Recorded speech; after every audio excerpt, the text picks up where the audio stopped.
over. Hi there. I'm Chloe, a woman who once believed in perfect marriages and fairy tale endings. Let me take you back to the day that convinced me that my life was finally coming together, the day Brian and I got married. The room was brimming with the aroma of fresh lilies and roses, a scent that mixed with the sharp note of hairspray and makeup in the air.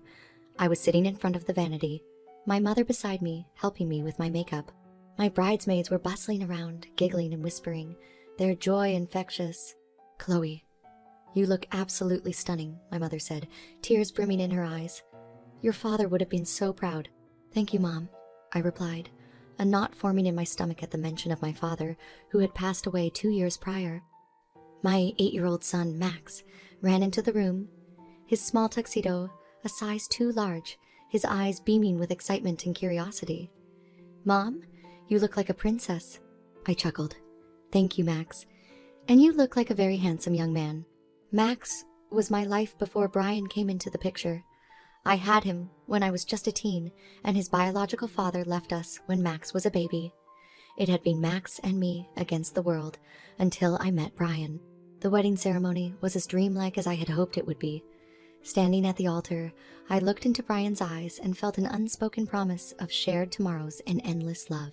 As we exchanged vows, I couldn't help but think that this was the family I had always longed for. Husband, son, a home filled with love. "Chloe, do you take Brian to be your lawful wedded husband?" the minister intoned, his voice reverberating through the chapel. "I do," I said, my voice tinged with emotion. "And do you, Brian? Take Chloe to be your lawful wedded wife?" "I do," Brian echoed. We sealed our vows with a kiss, a simple act that symbolized our union. The room erupted in applause, and for a moment I felt like the protagonist in a romantic movie. As we made our way to the reception hall, Brian leaned close and whispered, "Chloe, you're the best thing that ever happened to me, and you to me." I whispered back, gripping his hand, my wedding ring glinting in the soft lighting. The reception was a whirlwind of music, laughter, and endless chatter. Everyone was delighted. The atmosphere was electric, and the euphoria of love filled the air. We danced, laughed, and feasted, Max joining us on the dance floor, his eyes shining with innocent joy. The entire evening felt surreal, like a bubble of happiness that would never burst. As the night wound down and the guests began to leave, Brian pulled me close for one last dance.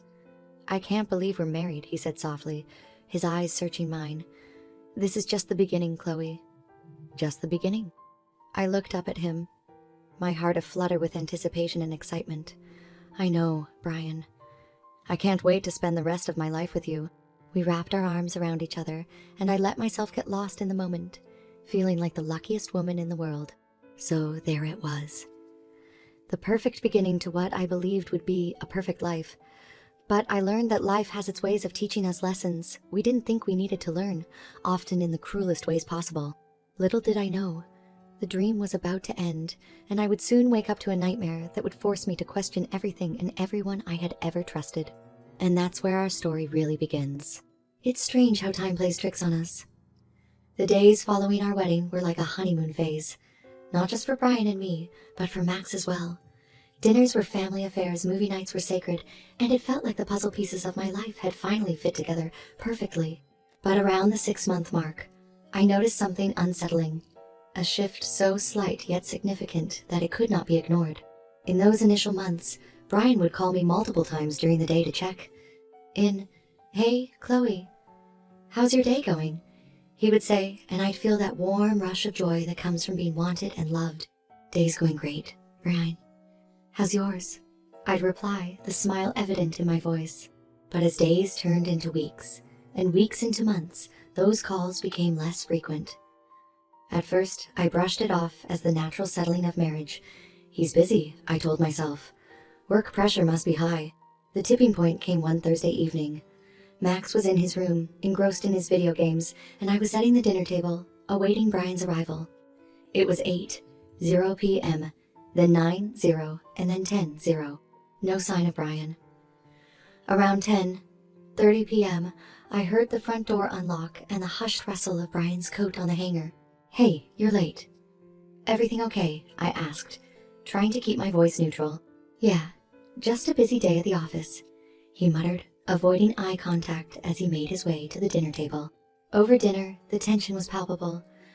Brian's eyes looked tired, his demeanor distant. I tried to engage him in conversation, but his responses were curt. "So, how was your meeting today?" "You mentioned it was a big one," I ventured, trying to fill the uncomfortable silence.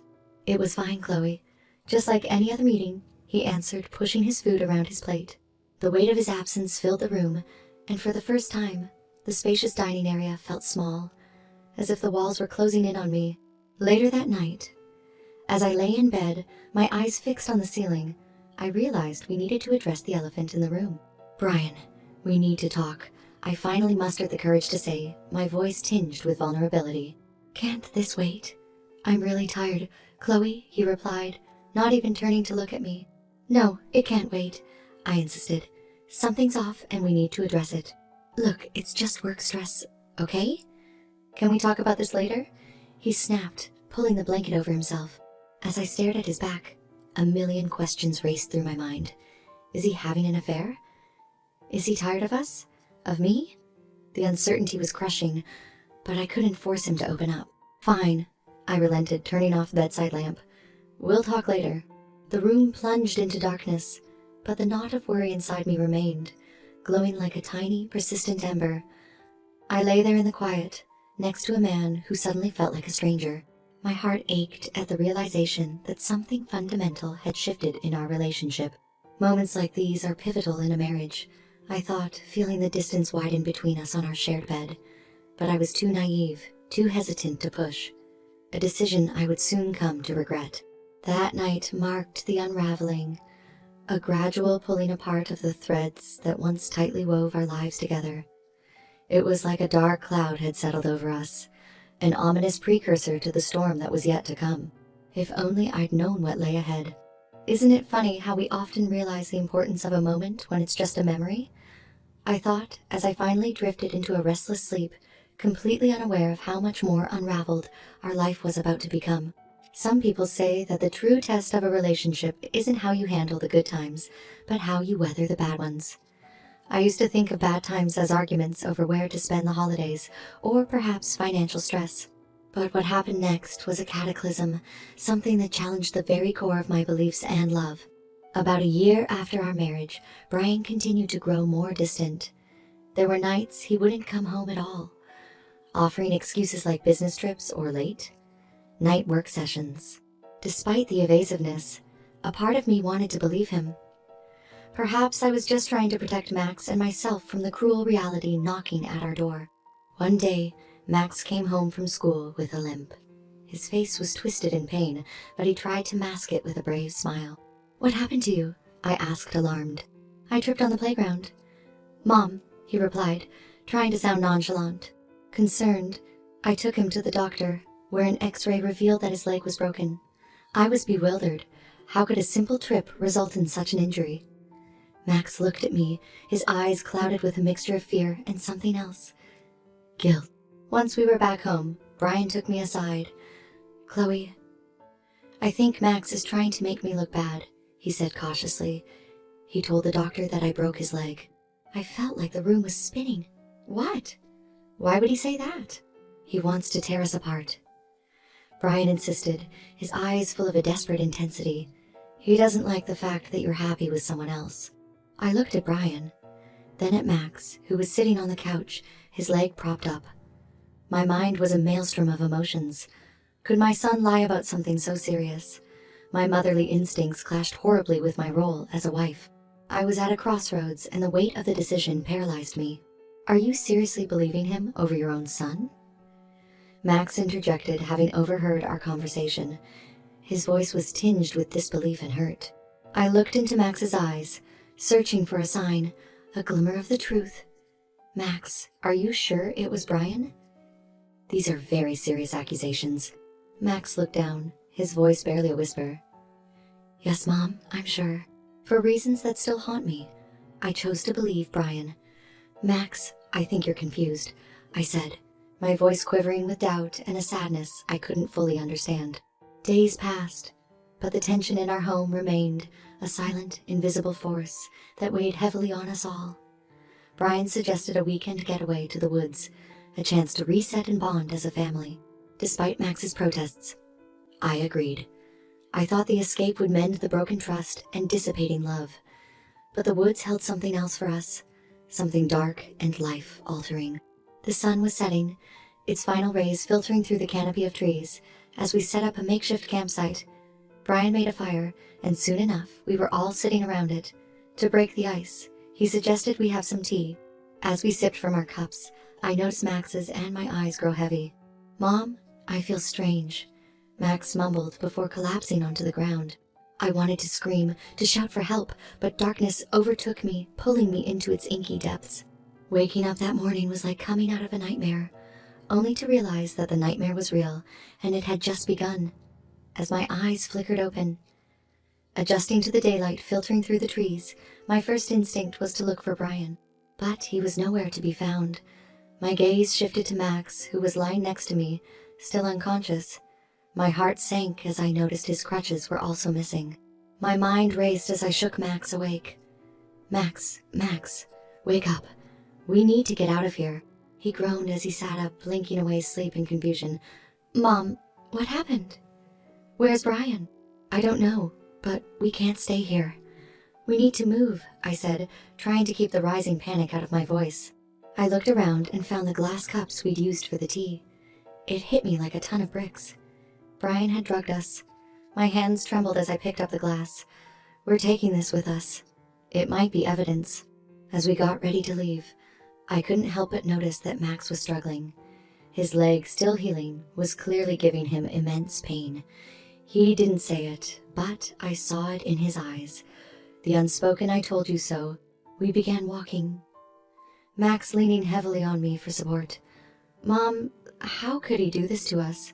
he asked, his voice tinged with sadness and betrayal. "I don't know."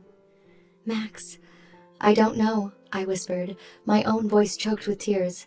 "But right now, we need to focus on getting back home." For hours we walked, the weight of our situation growing heavier with each step. The forest seemed to stretch endlessly in all directions.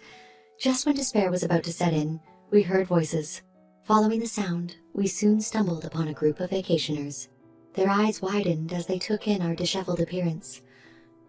"What happened to you two?" One of them asked, rushing over to help. "Please, can you help us? We're lost, and we need to get back to town," I implored, relief washing over me. Without hesitating, they welcomed us into their group. They gave us food and water, even offering a bit of alcohol to numb our physical and emotional pain. As we sat around their campfire, I recounted the horror that had befallen us, skirting around the painful details of betrayal. I wasn't ready to share that part. Not yet. The vacationers listened, their eyes widening with each revelation. "You need to report this to the police," one of them insisted. "This is serious." "Yes, that's the plan," I replied, holding the glass cup tightly in my hands.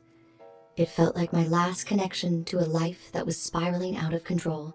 They arranged transportation for us back to town, and as the vehicle rumbled down the road, I looked at Max. His face was pale, but his eyes met mine, and in that moment, a newfound resolve settled in.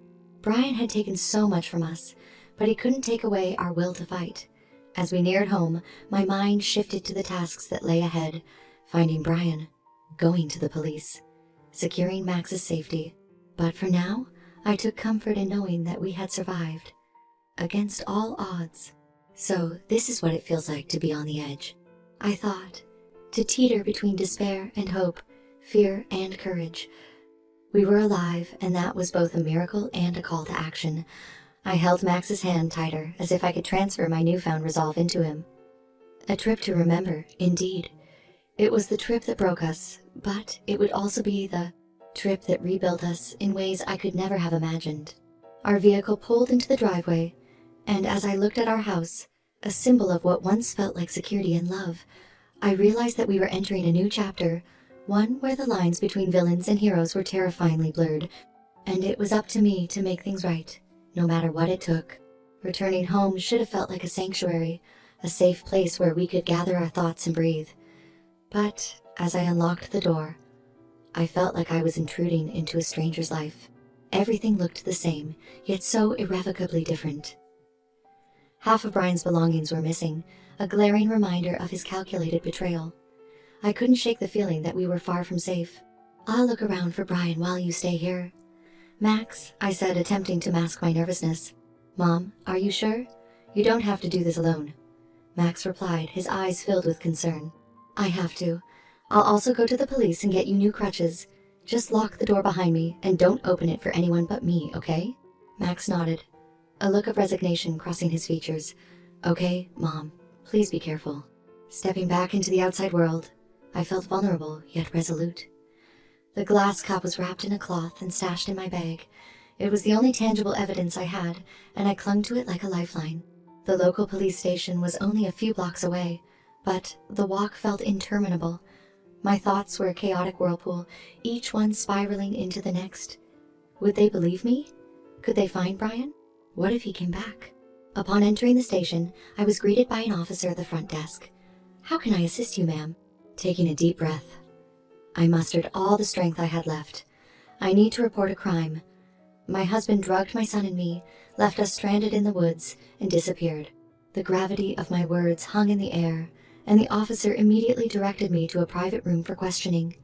Here, I unraveled the harrowing tale, each detail etched deep into my memory. When I showed them the glass cup, they took it for immediate testing. "Mrs. Carter, we'll do everything we can to locate your husband and investigate your claims," the officer assured me. "Thank you. All I want is for my son to be safe and for Brian to face the consequences of what he's done," I replied, my voice laced with determination. After leaving the station, I stopped by a medical store to buy new crutches for Max. As I picked them out, a cold realization washed over me. These crutches were not just support for Max's broken leg. They were a symbol of the shattered trust and broken lives we now had to navigate. Returning home, Max was relieved to see me. "Did it go okay, Mom?" "As okay as it could go," I answered, handing him the new crutches. "The police are investigating, and now we wait." We didn't have to wait long. The next morning, my phone rang with an unfamiliar number, flashing on the screen. "Is this Mrs. Chloe Carter?" "Yes, this is she. This is Officer Williams. We've completed the tests on the glass cup you provided. It contained traces of a potent sedative. Your husband is now officially a suspect." The confirmation was like a double-edged sword, relieving because it validated our truth, but terrifying in its implications. Where was Brian? What was he planning? As I listened to the officer, my eyes met Max's, and I saw a glint of vindication there. This was our moment of cold, hard truth, but it was also our moment of clarity. Lost and found. We had lost our way, led astray by deceit and betrayal, but in that painful journey, we had found something invaluable. Our strength, our voice, our unbreakable bond. The phone call from the police was like a ripple in a stagnant pond, a sign that the wheels were finally in motion. A wave of anticipation swept over me, a strange brew of fear and relief. If Brian was found and arrested, at least a semblance of justice would be served. Yet, as the days went by without any news, the tension mounted, casting its heavy shadow over our lives. A week later, I received another call that jolted me out of my uneasy truce with time. "Mrs. Carter, we've located your husband. He was detained while trying to leave the country and is being deported back here for trial. You and your son will need to testify." For a moment, the room spun around me. This was it, the moment of reckoning. As I put down the phone, Max looked at me with questioning eyes. "Is it about Brian?" "Yes," I replied, my voice tinged with a mixture of apprehension and resolve.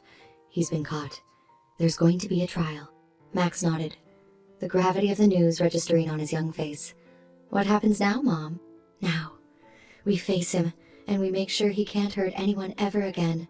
The day of the trial was etched with a surreal clarity. Walking into the courtroom, I felt like a soldier going into battle. My armor was my truth, my weapon my voice.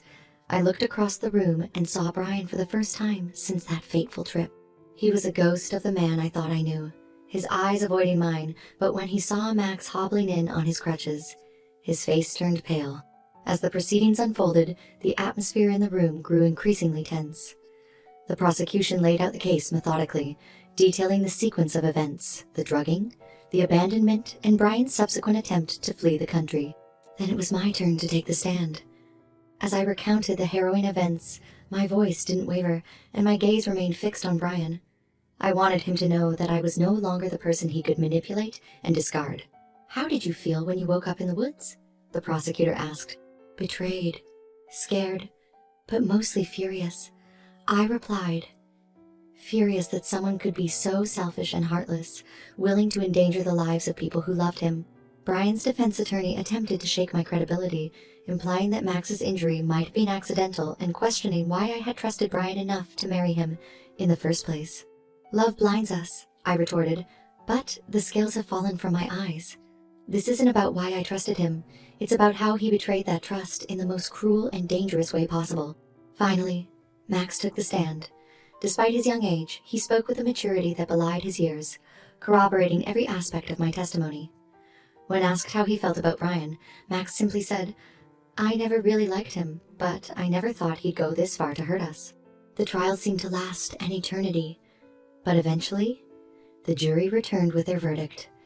Guilty on all counts, Brian was sentenced to 3 years in prison. As the judge pronounced the sentence, I felt a plethora of emotions rush through me. Vindication, relief, but also a deep sorrow for the love that was lost, the family that could have been.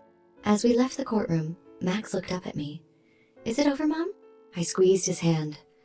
"No, Max, it's not over, but it's a new beginning for us. We can finally close this painful chapter and start anew." The reckoning had come, not just for Brian, but for Max and me as well. We had stared into the abyss, teetering on the edge, and somehow found our way back. Justice, in its own way, had been served. But as we walked out of that courtroom, I realized that the true victory was not in Brian's conviction, but in our own transformation. "We survived, Max," I said softly as we stepped into the sunlight, its warmth contrasting sharply with the cold, hard walls we had just left behind. "Now, let's live." It was as if a weight had been lifted, the dark clouds parting to reveal a glimmer of sunshine. Life would never be the same again. Some scars just don't fade, but for the first time in a long time, the path ahead seemed illuminated by the light of newfound strength and indomitable spirit. "We will live, Mom," Max affirmed, squeezing my hand in return. "We will." And with that resolve echoing in our hearts, we stepped forward, not just as survivors, but as warriors of our own destiny. A chapter had ended, but our story was far from